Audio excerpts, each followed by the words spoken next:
Good evening, traveler of the mind, and welcome back. Tonight, we step together into the shadows of the past, where myth and mystery intertwine. Settle in, make yourself comfortable, and let us unravel the secrets of an age long forgotten. I'll leave the rest to you. And as we begin, imagine where you might be listening, feeling the pulse of history beneath your feet. Now, close your eyes and let the ancient world unfold. In the beginning, before the sun kissed the earth, before there were gods or heroes or monsters to tell tales of, there was only chaos. But chaos wasn't what we think of today. Disorder, confusion, or madness. No, chaos was far older. Older than language. Older than thought itself. It was a yawning void, a gaping nothingness that stretched out endlessly, timeless and formless. It was not evil, nor good, nor even neutral. It simply was. From this vast emptiness, from this primordial nothing, came the first stirrings of existence. Gaia, the earth herself, solid and unshakable, was born. Beneath her, Tartarus, the deepest, darkest abyss, emerged. A place of unfathomable terror. And Eros, the force of love and desire, the very thing that would bind the universe together, rose from the silence. A force with the power to shape all creation. These weren't gods as we might think of them, immortal and grandiose, but rather elemental truths, raw and unrefined, given form. From them, the fabric of the world itself began to weave together. And then, from the endless night, came Nyx, the night itself. She was wrapped in a shadow so thick, so dense, that even chaos recoiled in its presence. Nyx was the first to walk upon the earth in darkness, her every step echoing the void that birthed her. By her side stood Erebus, the eternal darkness, the keeper of the underworld. And from their union, Ether, the pure upper air, the very breath of the gods, was born. Alongside Hemera, the day, destined to chase her mother Nyx across the sky for all eternity. Thus, the cycle of day and night was set into motion, not by science or clockwork, but by myth, by a family of strange, invisible titans who would light and dim the sky with every turn of the earth. But Gaia, the earth, was far from finished. She was not only patient, but fertile. So fertile, in fact, that from her very body she gave birth to Uranus, the sky. And this sky, vast and starry, became her consort. Together, earth and sky joined in a cosmic marriage, their union shaping the world. The heavens arched over the earth, covering her with a canopy of stars, while below, the great expanse of the earth stretched out, vast, untamed, wild. Yet, the story does not end with this serene marriage. For from this union, from the very bed of the earth and sky, came the Titans, giants of immeasurable strength and power. 12 of them, 6 sons and 6 daughters, each an embodiment of primal forces. Oceanus, the encircling river. Hyperion, the Lord of Light. Koas, the Inquirer. Krius, the bearer of constellations. Iapetus, the ancestor of mankind. Cronus, the youngest, the cleverest, the one with ambition burning in his heart. Among the daughters, there was Thea, the shining mother of the sun and moon. Rhea, the mother of gods. Themis, the embodiment of divine law. Mnemosyne, the keeper of memory. Phoebe, the radiant one. Tethys, the nurturing sea. But Gia's womb was not done. No, for there was more.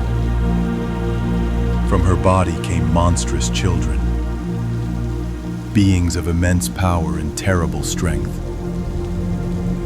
First, the Cyclopes, Brontes, Steropes, and Arges, each with a single eye that burned with the fury of a forge. They were the smiths of thunder, the crafters of lightning. Then came the Hecatoncheires, the 100-handed giants, beasts with 50 heads and 100 arms, whose fury could shake the very foundations of the world.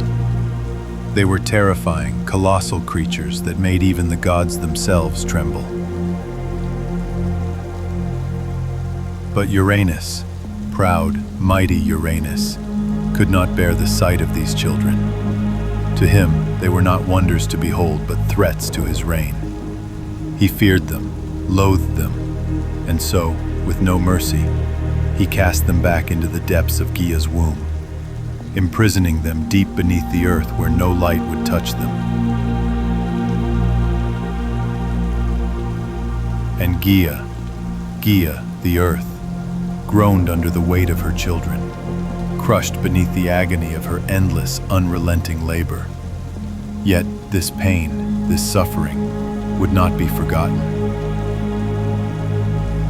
It would stir something dark within her, and soon, Gia began to plot.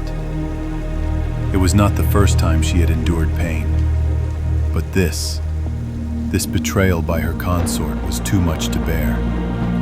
So, she fashioned, not a weapon of bronze or iron, for such things had not yet been imagined, but a sickle, sharp, jagged, and unyielding, crafted from the flint of the earth itself. It was a weapon of vengeance, a blade born from the very flesh of the world. Gia went to her Titan sons, the strongest of her children, and laid bare her suffering. "Your father has wronged me," she said. "He has caged your brothers, has silenced the womb that gave you life. Who among you will stand by me?" One by one they turned away. They feared Uranus too much, feared his power and the wrath he might unleash. All except one. Cronus, the youngest, the most cunning, the one with patience and ambition in his eyes. With steady hands he stepped forward and spoke the words that would set the heavens trembling.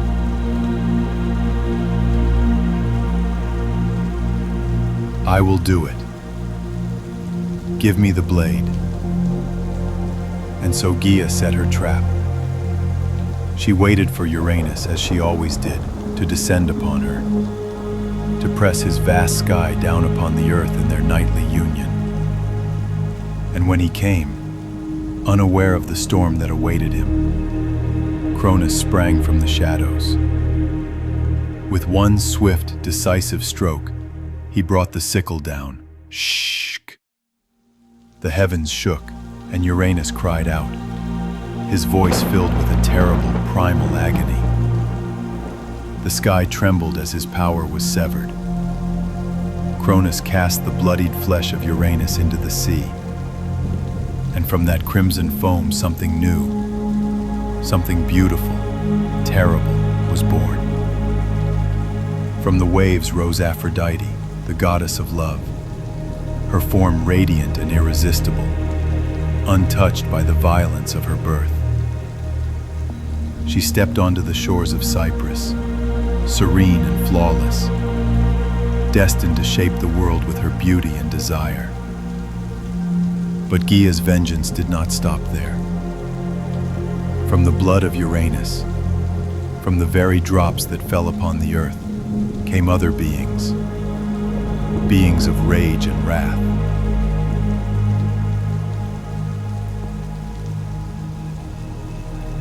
The Furies, born of vengeance, would haunt oath-breakers and kinslayers. The giants, who would rise up against the gods themselves. And the Meliae, the ash tree nymphs, the ancient guardians of the wild, and the last remnants of the old ways.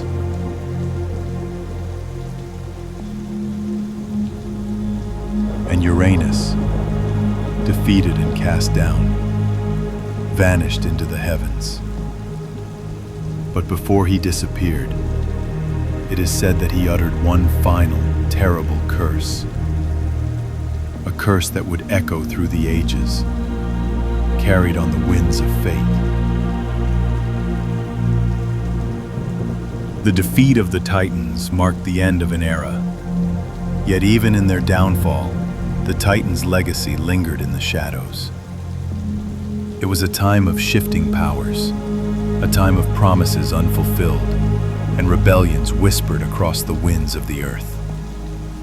The Olympians, Zeus, Poseidon, Hades, Hera, Demeter, and Hestia, now stood as rulers of their domains, casting aside their ancient forebears with the fire of a new world burning brightly in their hearts. Yet the heavens, though they trembled at the departure of the Titans, had not yet forgotten their past. Even as Zeus and his brothers divided the realms, Zeus claiming the skies, Poseidon the seas, and Hades the depths of the underworld, there was still the lingering question of what it meant to be a god. What role did they play in the ever-turning wheel of fate? Could they rise above the ancient lessons of bloodshed, vengeance, and betrayal that had defined their forebears' lives? As the new gods ascended to their thrones, they found themselves confronted by something more insidious than the Titans' ancient power: the weight of their own decisions. For even as Cronus was cast down, the curse of his reign did not vanish. The seeds of the past lingered like embers in the night, and the gods would soon come to realize that the greatest threat to their reign was not the Titans they had vanquished, but each other. Ominous. The Olympians' realm was divided, yes, but it was a realm of gods who still walked in the shadows of their forebears. And among them, there was strife, subtle and powerful. Zeus, his great victory still fresh in his veins, was young and impetuous. He had inherited his father's fear and ruthlessness, tempered now with his own fierce ambition. Though his reign promised peace, it was only a matter of time before that ambition stirred the hearts of the gods to act. Ominous. Hera, his queen, stood by his side, but hers was a marriage forged in the cold fires of duty, not love. Hera, the goddess of marriage, had long been known for her fierce protection of the sanctity of the family, but even she could not ignore the cracks that appeared in the foundation of her own. Zeus's philandering, his unending desire for new conquests, both divine and mortal, soured their union. And though she appeared serene on the surface, Hera's heart began to twist in bitterness. A goddess scorned is a dangerous thing, for her anger is sharp and relentless. Meanwhile, Poseidon, lord of the seas, felt the weight of his own kingdom. The oceans were vast, unruly, and wild. There was no end to the tides, no end to the depths. It was a realm that demanded constant control. The sea itself had no loyalty. It did not care for the gods, nor did it recognize their dominion. Poseidon, though mighty, found himself constantly at war with the very essence of the sea. His kingdom was a world without borders, and the endless horizon whispered to him that true rule could never be achieved in such chaos. And then there was Hades, the lord of the underworld, the keeper of souls.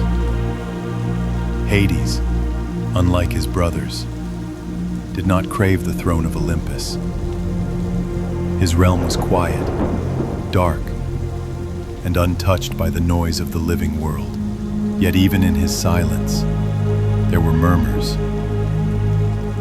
There was something in the depths of his kingdom, a growing disquiet.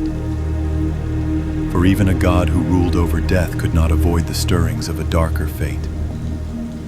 Hades was, by nature, distant and cold. Yet beneath that coldness lay the stirrings of a longing, an isolation that no kingdom, however vast, could soothe. The souls of the dead whispered to him, reminding him of what he had forsaken. And in their whispers, Hades began to question the very balance of life and death. In the halls of Olympus, as the gods took their places upon their thrones, there were many gods who had not yet revealed their true nature. Among these was Athena, the daughter of Zeus, who was born from his own head, fully formed and armed. Athena, the goddess of wisdom and strategy, watched from the shadows, her keen mind always calculating, always searching for the balance between war and peace, justice and vengeance. She was the most favored of all the gods in terms of wisdom, and the gods themselves came to her for counsel, for she held the knowledge of both the heavens and the earth.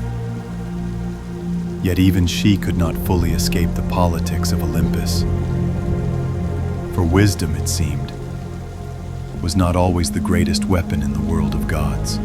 And then there was Apollo, the radiant sun god, and his twin sister, Artemis, the goddess of the hunt. They were born from the union of Zeus and the Titaness Leto, and they embodied the divine balance of opposites. Apollo, ever radiant, could heal and destroy with equal fervor. Artemis, the fierce protector of nature, could both nurture and punish. Their presence upon Olympus brought a new kind of order, a balance between the untamed and the civilized, the moon and the sun. But as the Olympians settled into their rule, there was one thing they could not ignore: the mortals. Though the gods had fashioned the world, and though they had molded it with their hands and their will, they were now faced with something new. A race of beings who were fragile yet full of potential. The mortals of the earth, who lived and died in the span of mere moments compared to the eternal gods, began to turn their eyes upward toward Olympus. They built temples and shrines, offered sacrifices, and sought the favor of the gods.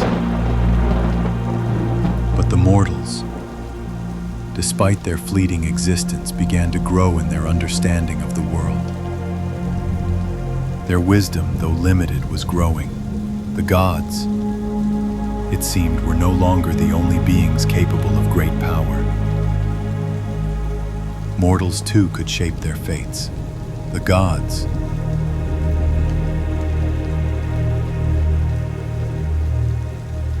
and as mortals grew in strength, they began to challenge the gods themselves.